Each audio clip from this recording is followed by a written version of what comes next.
Welcome back, students. We were left out with a small topic, that is a sex determination. You will study the sex determination in further classes as well. I'll just brief it out. It is, how is sex determined?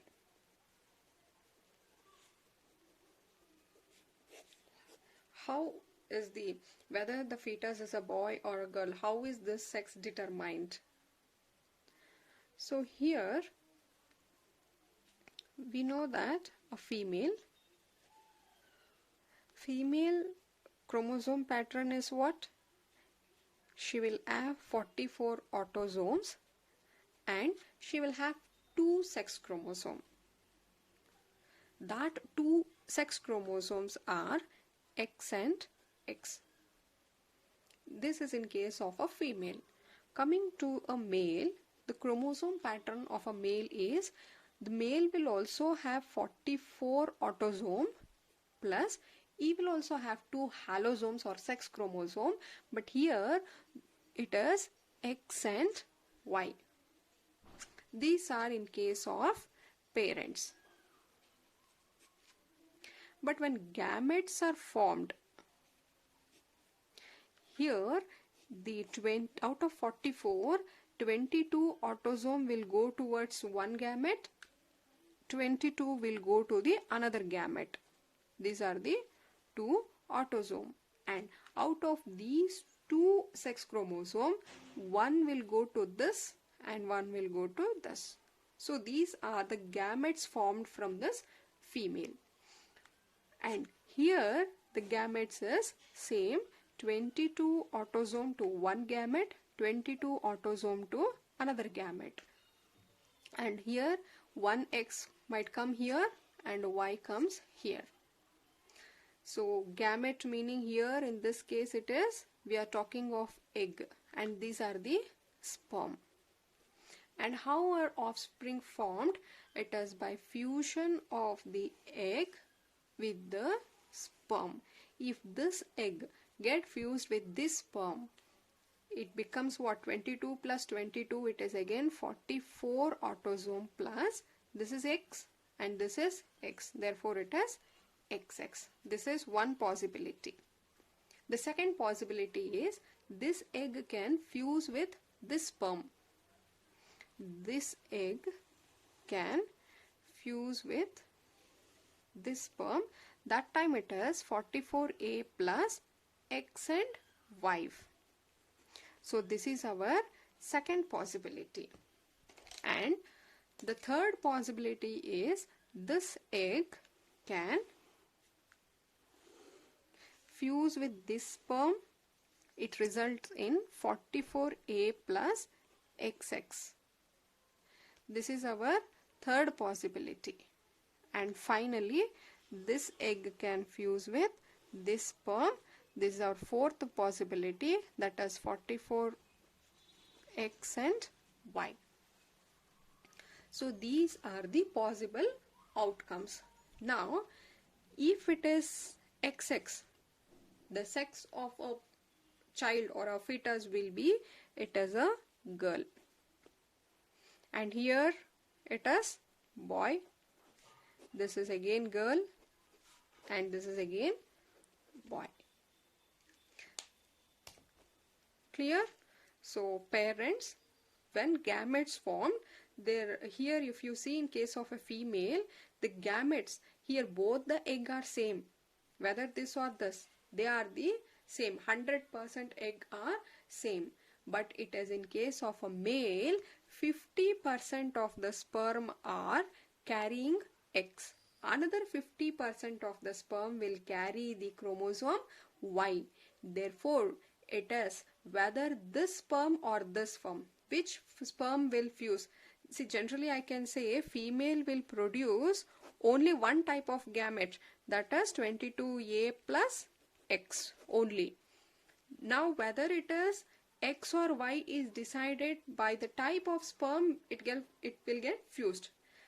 If this egg get sperm carrying 22A plus X, then the child will be girl. If the same egg fuse with the sperm carrying Y chromosome, then it is a boy. Therefore, it is very clear that the sex of a baby or a sex of a fetus is decided by the type of sperm with which the egg fuse. Because it is a male which produce two type of gamete. A sperm carrying 50% sperm carry X chromosome and another 50% will carry Y chromosome. If the egg fuse with the Y carrying chromosome, then the child will be the boy. If the egg fuse with the X carrying chromosome, then the child is a female. That's a girl. It is the sperm which will decide the sex of a fetus.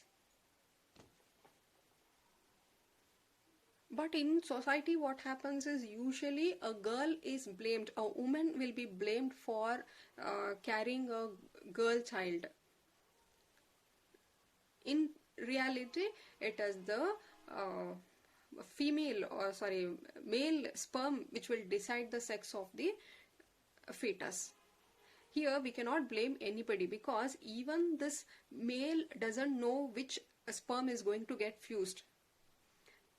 But at the same time, it is a male which will decide. So therefore, a female cannot be blamed for having a girl child. This is about the sex determination. Clear? And moving on to the exercise problems in your NCERT book. See, they have given it as fill in the blanks. Human reproduce. So how do human reproduce? Whether asexually or sexually? Obviously it is by the sexual.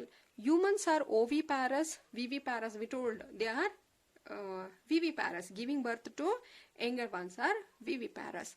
Fertilization in human is internal because this is all things is happening inside a female body. Therefore fertilization is internal. The male and female gametes are haploid or diploid. If I say gamete, that should be haploid. And zygote, since zygotes are formed by fusion of haploid gametes, zygote will be diploid. Clear? Then the process of releasing ova from the matured follicle. What do you call that? We called it as ovulation. Ovulation. If it is not clear, I'll read it out. You can see our textbook. Ovulation is induced by hormone called LH surge. If you remember, in the menstrual cycle, I told you on a 14th day, there is a LH secreted at the peak. This is called LH surge. That leads to the ovulation. Then, it is a fusion of male and female gamete is called as fertilization. Fusion of male and female gamete, we called it as fertilization. Fertilization takes place in fallopian tube. See, because we have seen that here the egg are waiting in the fallopian tube and it is a sperm which will come to this ampullar region and here fertilization will happen. Therefore, fertilization happens in the fallopian tube. Zygote divide to form dash which is implanted into the uterus. So zygote will divide to form the blastocyst and this will get implanted into the walls of the uterine. The structure which provide vascular connection between the fetus and uterus is called. See, they are asking the connection between the fetus and uterus. It is the connection between the it's a connection. They are asking for connection between the fetus and the uterus. So you cannot say it as umbilical cord. Remember, because here this is a placenta. The placenta is a connection between the uterus and the fetus. The connection that is a placenta to fetus is the umbilical cord. Am I clear? Uterus to fetus. The connection between the fetus and uterus is the placenta. From placenta to the fetus, the connection is the umbilical cord. Next is Draw a neat label diagram of female reproductive system. See, this is a common question. Either they will ask for the male reproductive system or they can ask for the female reproductive system. Both the diagrams are very important for 5 marks. That is this diagram here, this one, this male reproductive system diagram, and also a female reproductive system, this one, right? These two are important diagram. So they have also asked for seminiferous tubules once. Write two major function each of testes and the ovary. So we know the role of testes is to produce the sperm, and also they act as the glands which will secrete the hormone. I have given this function. Ovary function also you know. Describe the structure of seminiferous tubule. So here if they ask you for describing, writing a diagram is your choice, but I prefer you to write the diagram and then explain. It will be easy for you, and also it gives a good presentation.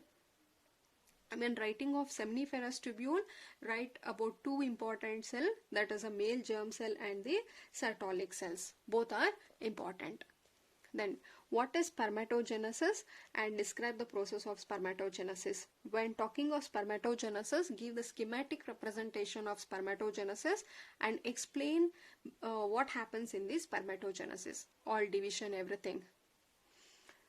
Name the hormone which are involved in regulation of spermatogenesis. So hormones are that gonadotropin releasing hormone, LH luteinizing hormone, follicular stimulating hormone, testosterone. These are all the hormones which are important for regulating the spermatogenesis process. Next, define spermiogenesis and spermiation. See, when doing the spermatogenesis schematic representation, we have already seen that. Yes, where is this? Yeah. In the spermiogenesis is what? A transformation of spermatids to a matured sperm. You call it as spermiogenesis, and spermiation is to release the sperms from the seminiferous tubule. And then it also draw a neat label diagram of sperm, mature sperm. Write that acrosome, head region, middle, tail, everything. Diagram, practice diagram of the sperm. And what are the major component of seminal plasma? So the major component are the fructose, calcium, and also they contain certain enzymes. And what are the major functions of male accessory ducts and glands? We know accessory ducts are there to transport the sperm, glands are there to secrete the seminal plasma. What is oogenesis, and give a brief account of oogenesis. I think you know. Next, draw a neat label diagram section of ovary, Graafian follicle. It has been given in your book. Practice ovary and Graafian follicle also. Name the functions of the following. Corpus luteum. So what is the function of corpus luteum? This will secrete a hormone called progesterone, which are necessary for maintaining the pregnancy.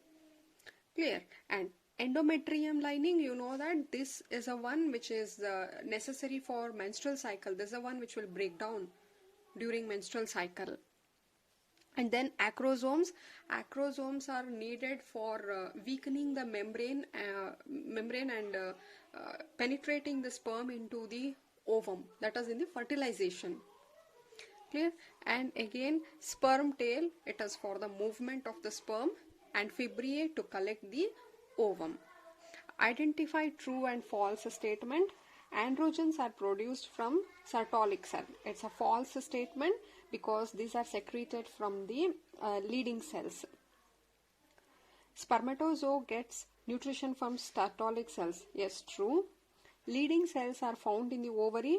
False, because leading cells are found in the space between two seminiferous tubule. The interstitial space between two seminiferous tubule, you can find this leading cells.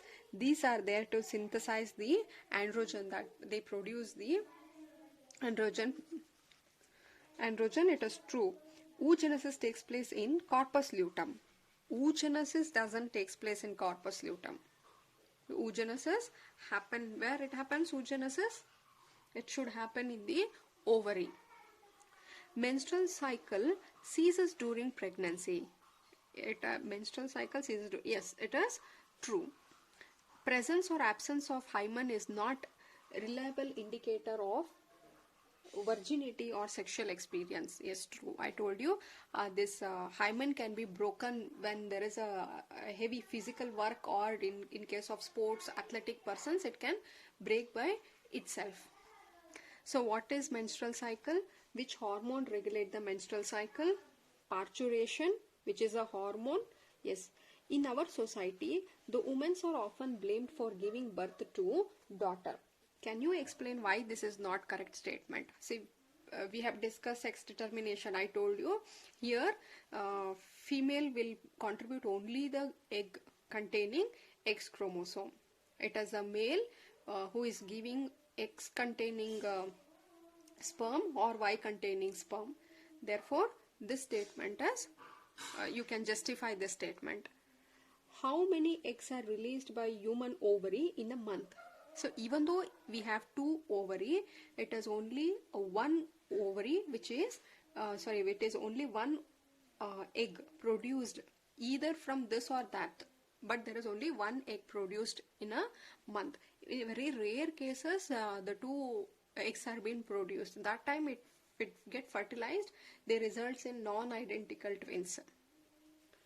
How many egg do you think would you have released if a mother gave birth to identical twins? See, they are asking for identical twins. Identical twins meaning they will have a single egg only.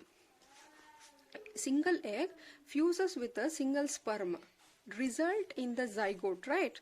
Now this zygote will divide into 2. I told you these 2 cells are now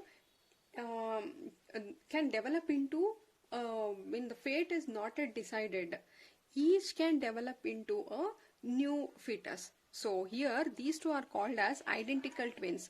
If it is a identical twins, the number of egg produced will be 1 only. Only in case of non-identical there is 2 egg produced. How many egg do you think were released by the ovary of a female which gave birth to 6 puppies? You might have seen dogs and all, they usually lay more puppies. So how many? If it is giving birth to 6 puppies, definitely there will have 6 egg. Clear? So with this we will complete the chapter called human reproduction. Very important chapter, and diagrams of this chapter is very important for 5 marks. Practice the male and female reproductive that system diagram, seminiferous tubule diagram, menstrual cycle, mammary gland. Clear? This much diagrams you need to practice. In the next video we will take up the new chapter. Yes, thank you.